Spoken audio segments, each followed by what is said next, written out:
Assalamualaikum warahmatullahi wabarakatuh.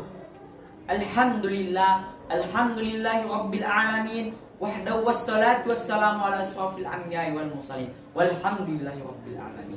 Ashhadu an la ilaha illallah la syarikalah wa asyhadu anna Muhammadar Rasulullah la nabiyya wa la rasula ba'da. Amma hadirin hadirat rahimakumullah. Pertama-tama marilah kita panjatkan puja dan puji syukur kita atas kepada Allah Subhanahu wa taala, yang mana Ia telah memberikan kepada kita begitu banyaknya nikmat, di antaranya nikmat iman, nikmat Islam, dan nikmat kesempatan hingga kita bisa menonton ceramah. Allah berfirman dalam Al-Qur'an, "La in sakartum la azidannakum wa la in kafartum inna adzabi lasadid." Dan jika kau mensyukuri nikmatku kata Allah, niscaya aku tambah. Dan jika kau kufur atas nikmatku kata Allah, ingatlah azabku sangat pedih.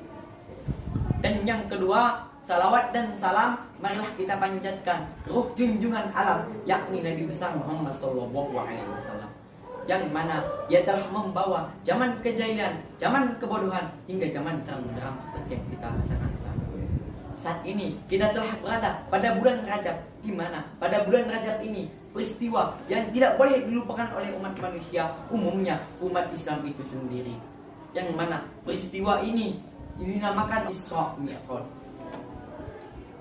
Isra Mi'raj ini adalah pemberangkatan yang dilakukan oleh Nabi Muhammad SAW pada malam hari dengan izin Allah. Isra menurut istilah ialah pemberangkatan yang dilakukan oleh Nabi Muhammad SAW dari Masjidil Haram ke Masjidil Aqsa. Allah berfirman dalam Al-Quran yang artinya, Maha suci Allah yang telah memberangkatkan hambanya Nabi Muhammad pada malam hari dari Masjidil Haram ke Masjidil Aqsa, yaitu Baitul Maqdis, yang telah kami berkahi sekelilingnya, agar kami perlihatkan kepada engkau tanda-tanda kebesaran kami. Sesungguhnya kami maha mendengar lagi maha melihat. Sedangkan Mi'raj ialah perjalanan Nabi Muhammad SAW dari Masjidil Aqsa menuju Sidratul Muntaha. Tujuan Nabi Muhammad SAW diundang di Sidratul Muntaha ialah menerima wahyu, yaitu sholat.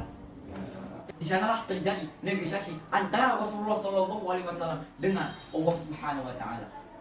Yang pertama, Allah menyuruh Nabi Muhammad SAW untuk mengerjakan sholat 50 waktu sehari semalam. Nabi Muhammad pun begitu saja menerimanya. Tapi ketika turun ke langit ke-6, Nabi Muhammad bertemu Nabi Musa. Nabi Musa berkata, umatmu tidak akan sanggup mengerjakan sholat 50 waktu sehari semalam.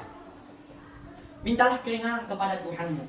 Dan Nabi Muhammad pun naik ke Sidratul Muntaha dan meminta keringanan kepada Allah Subhanahu wa taala. Dan begitu saja berulang kali sampailah 5 waktu. Dan ketika 5 waktunya, Nabi Muhammad SAW turun ke langit ke-6. Dan ketika sampai langit ke-6, Nabi Muhammad SAW ketemu Nabi Musa. Nabi Musa berkata, umatmu tidak akan sanggup mengerjakan 5 waktu sehari semalam. Dan Nabi Muhammad berkata, aku malu ya Nabi Musa berhadapan dengan Allah, minta negosiasi untuk keringanan. Dan begitu Nabi Muhammad turun langsung ke dunia. Dan dari kisah tersebut kita menyimpulkan bahwa sholat itu ialah penting dan spesial bagi umat Islam. Allah berfirman dalam Al-Quran surah An-Nisa ayat 103 yang artinya, sesungguhnya sholat itu fardu dan telah ditentukan waktunya bagi orang-orang yang beriman. Dan Rasulullah SAW bersabda, as-sholatu imanuddin, sholat itu yang agama. Jika kita hadis ini begitu pendek dan sederhana, tapi memiliki arti yang sangat banyak, yaitu sholat itu yang agama. Jika kita ibaratkan sebuah bangunan tidak memiliki tiang, maka bangunan tersebut akan runtuh. Begitu juga dengan sholat. Jika kita tidak mengerjakan sholat, maka Islam kita tersebut akan runtuh. Jika engkau ingin membedakan orang mukmin dan orang kafir, lihatlah dari sholatnya. Allah Subhanahu wa taala berfirman, "Fawailul lil musallin alladzina hum 'an salatihim sahun." Yang artinya, fawailul lil musallin, maka celakalah bagi orang-orang yang sholat, alladzina hum 'an salatihim sahun, orang-orang yang lalai terhadap sholatnya. Hanya sampai sini yang bisa saya sampaikan.